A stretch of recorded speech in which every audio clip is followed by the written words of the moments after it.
Thank Matharu, another survivor. Are there any more? I suppose that's a little bit of kindness from fate. May those still trapped inside rest peacefully. This was supposed to be a nice isolated grove. So much for that. From what its Hughes was one of the greatest minds of our generation. The Well of Souls was a dream that was almost too good to come true. Who knows why the Tuatha hate mortals? Who knows why the Fae do half the things they do? The well was a beautiful dream, an end to death, a cure to tragedy. It would have made war pointless. It could have saved the world. We should have known it was too good to exist. Now our friends have paid the price. Stay safe. We'll be moving soon. I saw you fighting there. We could have used more of you. Did they really have a troll? I don't know how the Tuatha found us, but if they had a troll, it couldn't have been an accident. Fate was kind to collapse that doorway behind you, or they would have chased us into the glade. We started building here when they found Prismeer in the mines nearby. Never thought we'd see Tuatha this far out west, though. Fate weavers? Ah, charlatans. You swears by them. But I'll be damned if I trust my future to some cards. Hughes ran off, you say? I wouldn't worry too much. The old man's tougher than he looks, and he's always got a plan. They're technically a type of wild fae, related to the fae of the summer and winter courts, actually. Dangerous enough in the wild. The Tuatha also used them in their army. I never did trust fae to begin with. Those Tuatha are the worst sort. They waged some sort of holy war against humans and Alpha for years now. But the front's all the way out east. What are they doing out here? How did they know about this place? The well was incredible, but it took armloads of Prismeer crystals to keep the thing active. That's why we built it so close to the Stone Candle mines. They even put in a few tunnels to deliver the crystals directly into the well. I told them it wasn't safe. Looks like I was right. Again. Good luck out there.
I remember you.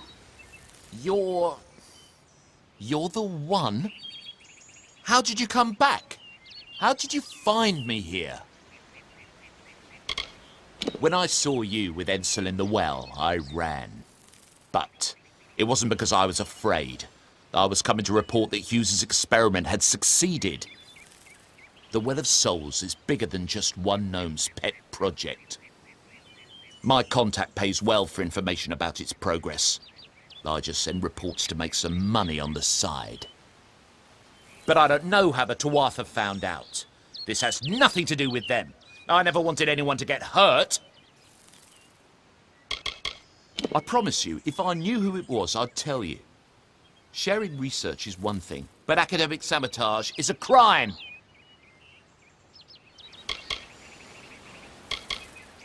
I don't have...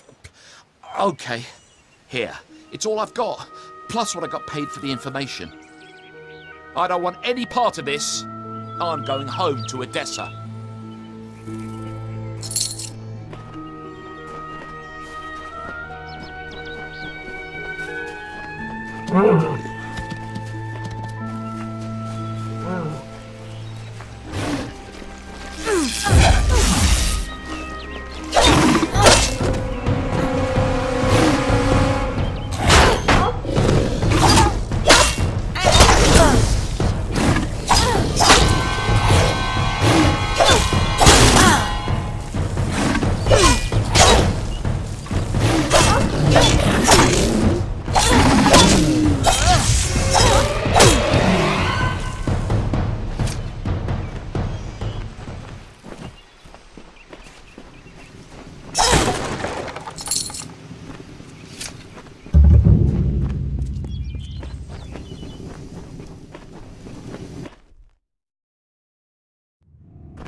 You've come from the tower, haven't you? Name's Agarth. Maybe you can help an old Fate Weaver, eh? Fate Weavers look at the great tapestry of fate. The threads will tell us how a life will unfold. But knowing the future and being able to change it are two very different things. Did he? Poor old Fomerus Hughes. He respected the way the world works. What a shame. He's probably dead by now. When he started his experiments here, he asked me if they'd ever be successful. The cards told me that the Well of Souls would work, but its success would come on the day that Hughes was to die. The old man took it pretty well, honestly. Although we did a lot of drinking after that. You really don't know much, do you? A Fate Weaver taps into the threads of fate and channels that energy through a focus. My order prefers cards. The cards are unique to each Fate Weaver, since we all see the weave differently.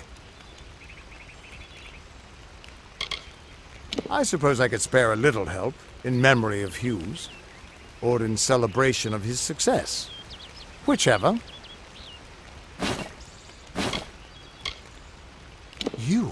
You're the one. Then that means... It all makes sense now. The cards this morning. I drew the Gravedigger, the Running Man, and the Beast.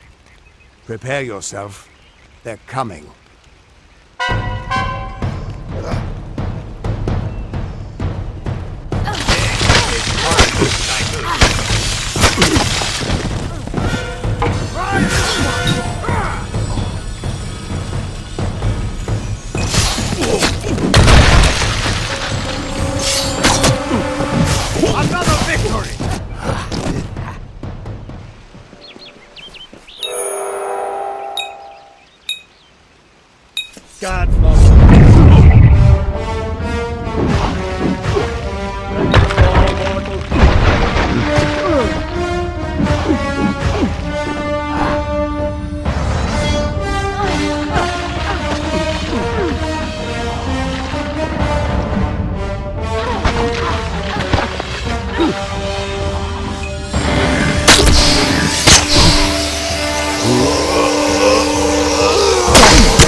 What? How?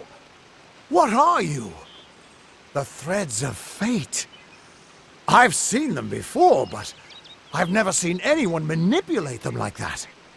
You just changed how the world was supposed to work. How did you do that? You just... Fate is the will of the gods. No mortal should be able to change it. How is that even possible? Come here. I'm going to do a reading. You might be able to change the threads, but fate will still have a plan for you. I promise not to tell you if I see your death. It's a gift. Some people paint landscapes, other people write poetry. I peer into the weave of fate's tapestry and see people's deaths. That would be my guess. He was an academic, but he had a proper respect for fate's plan, unlike most gnomes. You're nervous. Relax. This is what Fate Weavers do. I'll be seeing your place in the pattern of destiny. Who you are, what you've done, where your path takes you. Or, at least, I should be. You're real, right? I swear I haven't had that much. Fate's weave is always hard to see. It's in motion, hard to make out, but undeniably there. Yours is just... missing. This doesn't make sense. All mortal creatures have a place in the pattern. You should have one too, dead or not. If this is true, and I'm not saying I believe it, then your path is yours to determine.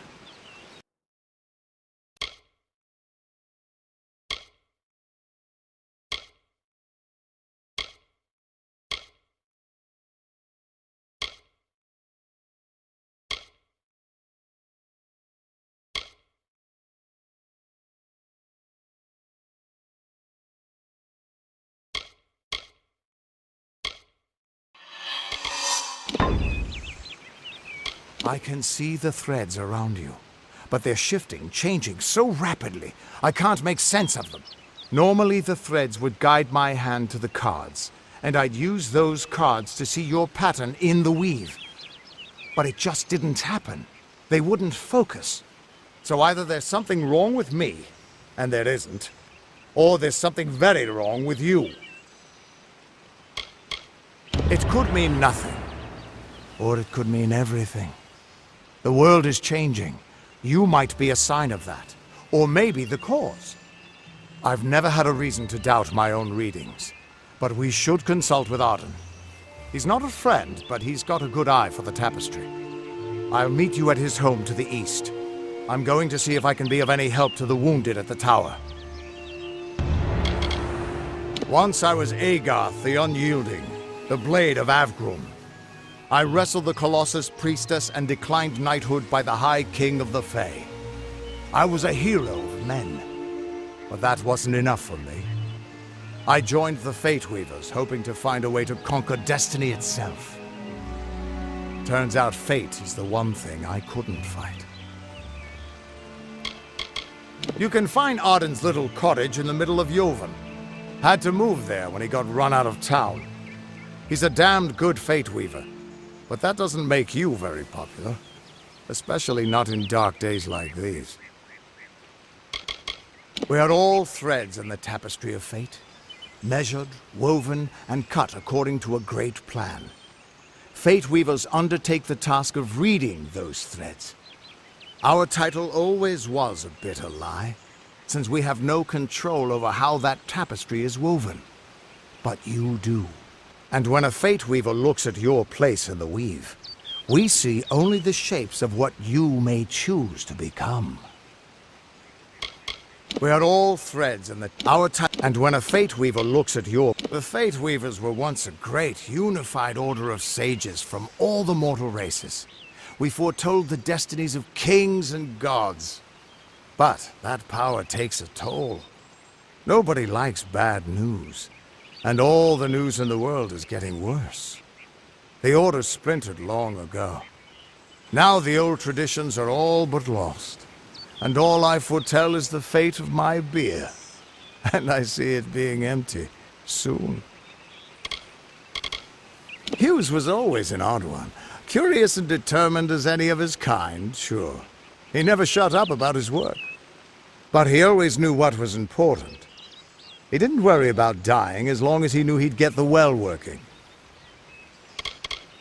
The Tuatha aren't like any Fae I've ever known. They're cruel, bloodthirsty, and savage. Why, they're practically human. That's just it. I don't know if you've got one, but that's why we're going to see Arden.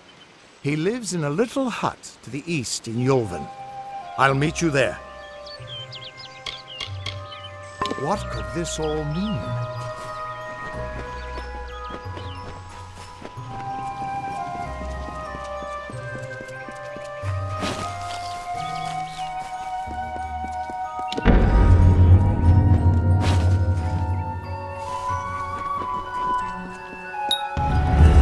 Of all the songs in halls of lore, there echoes none more grand than Olain's many feats of might, the pure and lady of the light. She is a knight of golden knot. She is the cure seeker, the conscience of the summer fae. She is the heart of spring, of day.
Just stand back. The warden can't work when you're crowding so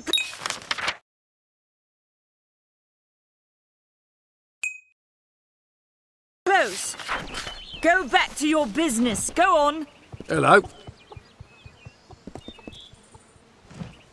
I don't care what you race.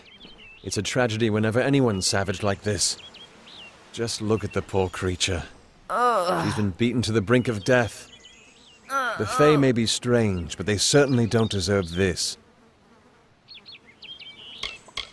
I've spent most of my life dealing with them, but they aren't like us. Not at the core. They don't know what it means to be a man who sweats to feed his family. Goreheart has become a sort of refuge for those settlers who wish to live a life free of Fae. I don't see that lasting. Not with the war. Not with everything changing. We keep a precarious peace with the Court of Summer, one that's tested every day. I lie awake at night worrying what kind of disaster awaits me in the morning. But we're a good community full of good people. We have our eccentrics, sure, but we work hard and live quietly. That's the best anyone can do these days. Peaceful Fae make up the tribe known as the Court of Summer. They are led by a king in a faraway city, hidden from mortal eyes. That's about all I know. Little more than rumors and stories from my youth. I'm the Warden of Goreheart, and a poor one at that. I've been back from the war for only 6 months and been Warden for less than 2. Now here I am with an injured Fae on my doorstep. I'm a disgrace. Our fate rests in the hands of a few chosen who fight in the east. You wouldn't even know it in Goreheart. We're miles away from the smoke and the screams. I don't know what the Tuatha will be doing this far from the front lines. It must be something vital to their interests. They're a wicked breed, though, and I pity the man who meets up with them in these darkened forests. It appears she was attacked with some manner of short blade, likely a dagger, although there's no way I can be sure. People simply stood by as she called for help. No one lifted a finger. Can you imagine? It's shameful to treat another in such a way, even if she is a Fae.